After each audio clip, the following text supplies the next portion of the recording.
Hi, everyone, and thank you for joining the Free Press live stream. And thank you especially to Niall Ferguson, who's joining us on a very busy and hectic day, live from the World Economic Forum in Davos in Switzerland. Clearly, we can see the bustle of the forum going on in the background. So thank you so much for taking the time. It's a pleasure to be with you, and I'm improvising here in the middle of the World Economic Forum Conference Center. So viewers and listeners will have to forgive us if there are noises off, because it's a pretty busy scene I'm in the midst of. Well, not to worry at all. We're just happy to have some of your time today. Obviously, Trump gave his address this morning. That's the big headline. What has been your big takeaway from the speech? Well, I've enjoyed being here more than usual because seeing European leaders, not to mention a Canadian leader, with their hair on fire over Greenland is just such a perfect illustration of how President Trump can set the agenda. He has made this World Economic Forum about him and about Greenland, about a vast, hardly populated island that Denmark acquired for reasons that are lost in the mists of time. And that has been fascinating to watch. And so it's all been about the speech. And then President Trump stands up and delivers one of his classic improvised, rambling rally addresses to a less than enthusiastic audience, containing the most important piece of content, which was the reassurance that he's not about to take Greenland by force. Delta Force is not about to land in Nuuk. I don't ever think there was the remotest chance that there was going to be military action, but enough Europeans believed this was a possibility for there to be a collective sigh of relief. That's the headline. Everything else was trolling and teasing and cajoling in the familiar Donald Trump way. Well, let's back up for a second. People want to understand why Trump wants Greenland so badly. Break it down for the layperson. Well, if you want to take the president literally and seriously, then he has made it clear that he believes the extensive rights that the United States has to use Greenland for military purposes are insufficient. These are rights enshrined in a treaty, and that only ownership will suffice. The Danes take the position that it's theirs, and if it's not theirs, then it's the Greenlanders. And so we've ended up with a tremendous fight about international law, rights of self-determination. Part of what's going on here, Rafaela, is something I wrote about in the Free Press not so long ago. President Trump or his speechwriters have a bit of a Theodore Roosevelt, William McKinley thing going on. So a lot of policy ideas, that was true in the national security strategy that was published late last year, come out of the late 19th, early 20th century era of American policy. And President Trump has always found it fascinating that the United States grew territorially, not just by conquest, by military expansion, but also sometimes just by purchase, from the Louisiana Purchase all the way through to the purchase of Alaska. And so in his mind, or perhaps in his speechwriter's mind, this was just the next natural step after the Trump corollary, the Donroe Doctrine. Why not buy Greenland? If you buy Alaska from the Russians, surely it's a reasonable thing to buy Greenland from the Danes. I think it's clear that there's some changing strategic significance to Greenland in that the Arctic is even more important as a zone of geopolitical rivalry in an age when China is the superpower we're up against, as well as Russia, its junior partner. As climate change warms the frozen wastes of Greenland, they have greater commercial possibilities. So there's some argument to be made that Greenland kind of matters even more than it did in World War II and the Cold War.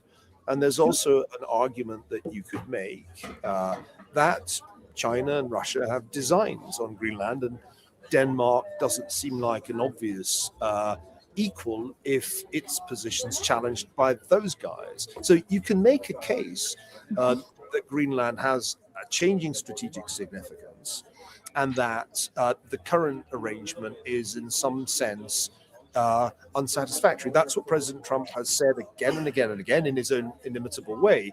But I sense that this is not really quite how we should think about this as free press readers. There's something else going on here, which I think is more interesting.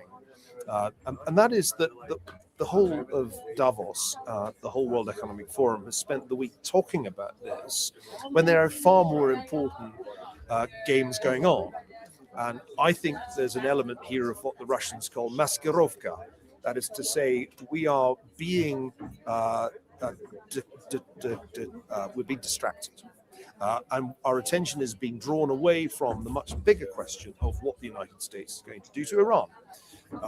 USS Lincoln and the aircraft carrier group is on its way to the Persian Gulf. President Trump made some fairly dire threats to the Iranians just a week ago at the time that they were intent on crushing the uprising in their cities. And instead of talking about whether the United States is going to strike Iran, people here have spent the week talking about Greenland. And I think I could understand why, from the president's point of view, he would rather have Europeans talking about Greenland than telling him to de-escalate in Iran, as they surely would have if that had still been the topic of conversation. So I think to de-escalate or follow through on his red line, one of the two. Well, I think that President Trump has a quite high likelihood of taking military action against the Iranian regime, in the same way that we've seen him willing to take action against Iran in the past. We've seen him taking military action against the Venezuelan government. He is on a kind of roll with exercising American military muscle. And I think it was important that the president issued those threats. The Iranians then proceeded to massacre between 10 and 15,000 people at the best estimates we have, maybe more. Certainly in one of the great acts of slaughter in the history of repressive regimes. And the president, in that sense, is unfinished business. He couldn't execute on the threats that he initially made because he didn't have the naval assets in place, and also because it's not an immediately obvious idea or good idea to conduct airstrikes when there are thousands, if not millions, of people in the streets. So I think we should just bear in mind that a week ago we were talking about Iran, and the week before that we were talking about Venezuela. This week we're talking about Greenland. I wonder what we'll be talking about next week. My hunch is it won't be Greenland. I have a few more questions with that in mind on Greenland, since it's top of mind for everyone, I think, tuning into this live stream. And I just want to go like a beat deeper on something you said, which is because of climate change, the ice is thawing, therefore giving the U.S. access to commercial interests like critical minerals, oil reserve, and also shipping lanes throughout the Arctic. Trump in his speech kept saying things like only the U.S. can secure Greenland. It's a core national security interest. To present outside threats from entering our hemisphere. Presumably what he means by that is something that you alluded to, which is that China and Russia also have interest in the shipping lanes, the critical minerals, the oil reserves, and so forth. And Greenland's positioning is geostrategic given its proximity to the Arctic. What do you think? Do we actually need to control Greenland as Trump is talking about? I mean, we have a military base there. We do military action there. Is full control necessary for our vital national interest, as he is putting forward? In my view, no. Because under the existing arrangement, the United States has the option, if it wishes to, greatly to increase the military presence that it has on Greenland. It's currently very much reduced relative to where it was in the past. There's really one military base there. It's a very small force of, I think, around 100 troops. But there's nothing to stop the US saying to the Danes and indeed to other NATO members, look, we really do think the situation requires a larger US presence, and we're about to deploy it. Nothing could stop that from happening under the existing arrangements. President Trump said it again today. He said it before. He needs to really own the territory in order to make his strategy effective. But that can't be true because the United States successfully deterred the Soviet Union throughout the Cold War from advancing beyond the frontier of East Germany. And it didn't do that by owning West Germany. I'm afraid this part of the president's argument, if one takes it literally, doesn't make sense. But as I've said, the key with Trump is to take him seriously, but not literally. This is a mistake that the Europeans just can never get over. At first, they didn't take him seriously or literally. Now they take him seriously and literally. The correct position is that Trump is serious, and half the time you should take him literally. Because if you look at all of the social media going all the way back to 2016, my calculation, the Wall Street Journal tried something similar this week, is that about half the time it's just bluff. Half the threats don't get carried out, and half of them do. And you have to understand that that makes him a very difficult person to negotiate with for the other side. But if you bear that in mind about him, the threat, for example, to impose tariffs on the Europeans if they did not give him Greenland did not go beyond Truth Social. As far as I'm aware, no executive order has been issued. There is no formal procedure underway to impose those tariffs. So I think the Europeans still haven't figured Trump out. They've gone from not taking him seriously and laughing at what he said to taking everything that he says seriously and taking it all literally too. Greenland's not, I think, the core issue that the Europeans have to grapple with. The core issue is still the war in Ukraine. And the problem they have is that they cannot really support Ukraine effectively without the United States, which is why they don't really have a leg to stand on. And to me, the most significant thing about this week, Rafaela, is the desperate quality of the European speech-making and bloviation. Because they love to give grand speeches about the liberal international order and international law. I heard Ursula von der Leyen do it. I've heard Emmanuel Macron do it with his sunglasses on. And it's also laughable because they don't have a leg to stand on. The United States is indispensable to European security. It's indispensable to continuing Ukraine's defense of its territory. And so to have a fight over the status of Greenland with the President of the United States, this is a tiny population in a vast, barren island. To have that fight, to make that the hill you're going to die on, to make that the test of the transatlantic alliance is just, I think, the height of stupidity and a sign of just how bad European leaders are at dealing with President Trump. Obviously you said, in the speech, the headline everywhere is that he is saying he's not going to do military action. The other thing people talk about, of course, is what we've been talking about, the 10% tariff that you think is maybe not as serious as, some other media organizations are making it out to be. All of that said, here's what, Rod Dreher put in the Free Press today. He said, look, I'm a patriotic American. I voted for Donald Trump in 2020. After moving to Hungary in 2022, I supported his election in the 2024 run from abroad. I also agree with Donald Trump that it is strategically important for the United States to acquire Greenland, but but his latest bid to use tariffs to extort Europe into selling Greenland to America, Trump seems to have just lost his mind. I mean, clearly, some people think that this is a real threat. And so I want to double down on this. You don't think that the 10% tariff is going to go into effect, and unless they comply, and two, do you agree that Trump has lost his mind? No, he hasn't lost his mind. It's the usual story of crazy like a fox, where President Trump uses his unique persona to do a succession of head fakes. You'll remember that on the eve of the bombing of Fordo last year in June, the Iranian nuclear facility, we were not talking about Iran. In fact, he managed to throw the Iranians off for about a week about his intentions. I think the problem with people at the World Economic Forum is that they all think they're cleverer than Donald Trump, and they love to look down on him. But he's become president of the United States not once, but twice. I think it's time we finally stop underestimating him and recognize that President Trump, when it comes to results, when it comes to the foreign policy outcomes, is a far more effective president than, let's say, Joe Biden was or Kamala Harris would have been. Example, for 50 years, American presidents have been saying to the Europeans, you're not paying a significantly large enough share of the burdens of European defense. Since Richard Nixon, and only President Trump has actually succeeded in getting the Europeans to commit to spending more money. And he did that by, I think, the kind of intimidation that we've seen again this week. And I think that what's happening this week is partly forcing the Europeans to do more than just commit themselves to spending more money on defense. What he's trying to do is make them actually spend it and do some real rearmament so that the Europeans finally do take an appropriate share of the burden of their own defense, as well as of the defense of Ukraine, to which they've committed themselves. So the idea that Donald Trump has lost his mind, I've heard it so many times, or has jumped the shark, he's finally gone too far, he's such a fool, if only I were president, I would do it so much better, I'm such an intelligent person. No, this is not the way to think about the president, nor is it the way to think about his team.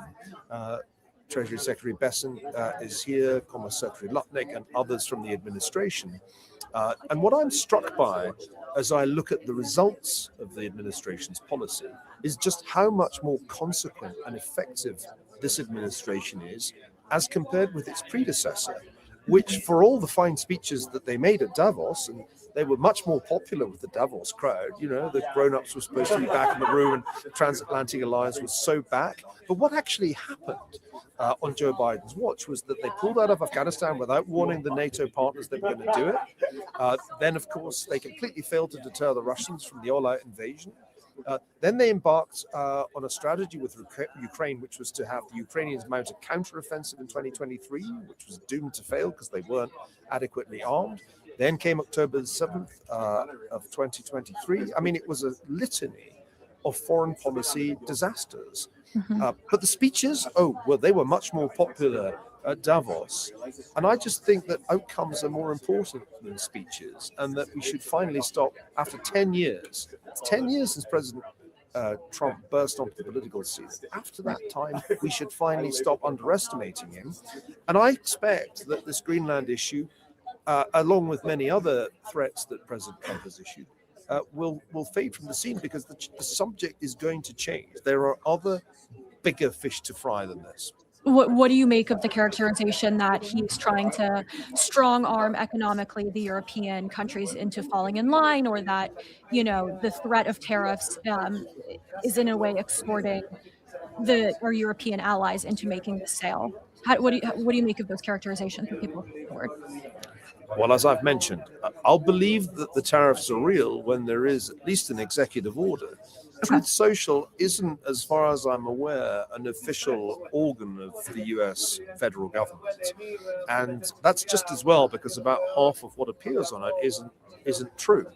In fact, I'd prefer we called it Truthy Social rather than Truth Social. And that would help us relate to it in a normal way. So the threat is a Truth Social threat. There is as yet no procedure in place to impose these tariffs. And meanwhile, the Supreme Court is deliberating, hasn't yet decided, on whether the legal basis of all the other tariffs, or at least most of the tariffs, the so-called IEEPA basis, is actually going to stand up. So I do think that we have a tendency to be led down the garden path with Donald Trump's ability to set the agenda, set the news cycle. And we're now doing this ourselves, Rafael. We're now talking about Greenland, but I honestly am here to tell you that is not the thing we should be talking about. I know, that's what people more important stuff. People have a lot of questions about Greenland. That's why we're doing this. But we're going to talk about Ukraine and if you want to run to at the end. Really quickly before we do that, you know, the other big criticism is that Trump is threatening European sovereignty by, you know, embarking on trying to, you know, control Greenland. Even if that just means what he's saying in his speech or on Truth Social. What do you make of that criticism, the danger of, you know, him either destroying America's reputation and or threatening European sovereignty? Well, I think to take for a moment the assumption that he really means it, and this is genuinely going to be pursued as a goal of US policy. If that is the case, and the use of force is off the table, then there are various hurdles that will have to be crossed, because the status of Denmark at the moment, of Denmark and Greenland at the moment, is that Greenland is a possession of Denmark, with the option, if it wishes to vote for independence, to do so. But currently, the very small community that inhabits Greenland, in fact, favors an orientation to Denmark and to Europe. So if this is all to happen, then they would first of all have to vote for independence from Denmark, and then they would have to vote for some new relationship to the United States. I can't see any other way if there isn't going to be the use of force. So I think the simple solution to this has always been, and I think this is actually Mark Rutte's instinct, the NATO Secretary General, to say to President Trump, that is a tremendously important issue that you have raised. We share your concerns about Greenland's strategic significance. And what we need is a commission to review this, a NATO commission, and we will consider all the different aspects of this problem. And that is what we need to do, because you're quite right about the urgency and importance of this matter. And then months would pass, and our minds would be, of course, in that period diverted to other issues, and that would be the end of that. Let me take you back in time once again. Let's go back to 1903. So if you take my time machine, come back with me. There was a dispute then about the Yukon coastline. Gold had been discovered in the Yukon coastline. The Canadians laid claim to the coastline because it was the only way they could get the gold out of the Yukon. And Theodore Roosevelt said, absolutely not. That coastline belongs to the United States along with Alaska. What happened? Well, it was referred to a commission, and the commission, after much deliberation, reported 4-2 in favor of Roosevelt. The casting vote was actually made by the British representative, who had it explained to him that it really wouldn't be a good idea to disagree with President Roosevelt over this issue. And so the Canadians were quietly thrown under the bus. Who now remembers that whole transaction? How many Canadians bitterly regret the loss of the Yukon coastline? I would imagine not many, including Mark Carney. So there's a way of dealing with these problems. If the President of the United States is absolutely adamant, as Roosevelt was, if you think that Trump is too, then the way to deal with it is that. The wrong way to deal with it is to make grandstanding speeches at Davos implying that there's some great red line that if the president crosses will lead to terrible consequences, so terrible that you can't actually say what they are, because of course there can't be terrible consequences because the United States is crucial to the security of Europe. That's why the whole thing is in some measure a farce. The Europeans are entirely reliant on the United States, with the exception of the French deterrent, for nuclear protection from Russia and now China, since China has a vast nuclear arsenal. That is the reality. When the Europeans talk about strategic autonomy, they are fantasizing, because they will have none as long as that is the true nature of their strategic situation. That's what makes it so bizarre to me that the Europeans would adopt these lofty stances and issue these passionate speeches when they're implying a breakdown of a relationship with the United States on which they are entirely reliant for their security. Is that credible? No, it's not. The British had a much better understanding of how you deal with big I am American presidents. You set up a commission and you very quietly give them what they want. That's what I would have done if President Trump absolutely insisted. But I don't think he will absolutely insist, because I think other forces, other issues are more pressing than this, and they will soon command a great deal of his attention. Well, let's go to some of those, because I know we only have you for limited time, so I want to just do one on Ukraine and one on Iran. Obviously, Ukraine came up in the speech. Trump is meeting Zelensky at some point today, reportedly. Witkoff and Kushner are meeting Putin tomorrow, also reportedly. Do you think peace in Ukraine is possible right now? And I let a few, if we can pick your brain there in the limited time we have. Well, I think this is a far more important issue than Greenland, and it's why the Greenland issue isn't important, because without the United States, as I already said, the situation in Ukraine would deteriorate rapidly. So I think it's crucially important, and I was discussing this at the Ukrainian House at Davos earlier today, that we get an end to the war, because I don't think Ukraine can be expected to fight it out under these conditions indefinitely. Ukrainian cities are, to a large extent, under daily or rather nightly attack from Russian drones and missiles. Kyiv is, large tracts of the city are without power and without heating. In a bitterly cold January, the frontline troops are under a constant strain as Russian offensives are launched and drone strikes are exchanged. it's vitally important that these negotiations get going again. And one reason I think for American frustration with the European leaders is that I think it was the Europeans that derailed things slightly after the 28-point plan came into public view. That 28-point plan was the beginning of a process that I think the Russians and the Ukrainians, as well as the Americans, were ready to talk about. Mhm. But it was the Europeans who insisted on actually changing the terms and making them more favorable to Ukraine, at which point Putin lost interest.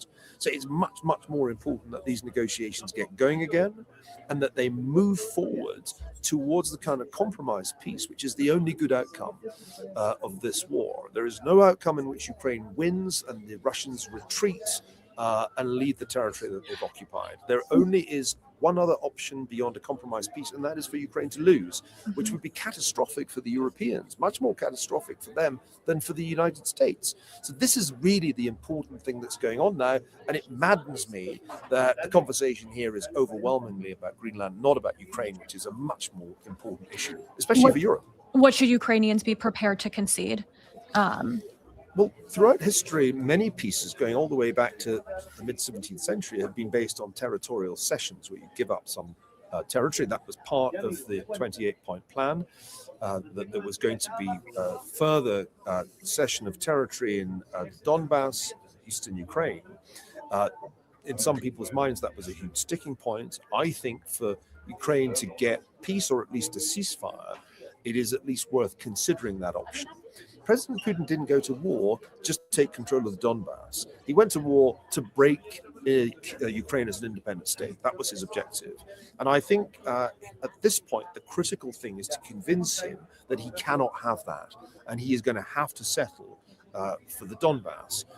It's not ideal, but compromise pieces are not ideal by definition. They are compromises. You need something that Putin can say is a victory, otherwise why should he sign? Putin's incentivized to keep fighting because he thinks, not unreasonably, he has a larger economy and more manpower, and over time is bound to grind out a victory, albeit at huge cost. So the key thing is to get this war to stop this year so that you can preserve the rest of Ukraine, the remaining 80%, which is a perfectly viable economic and political unit.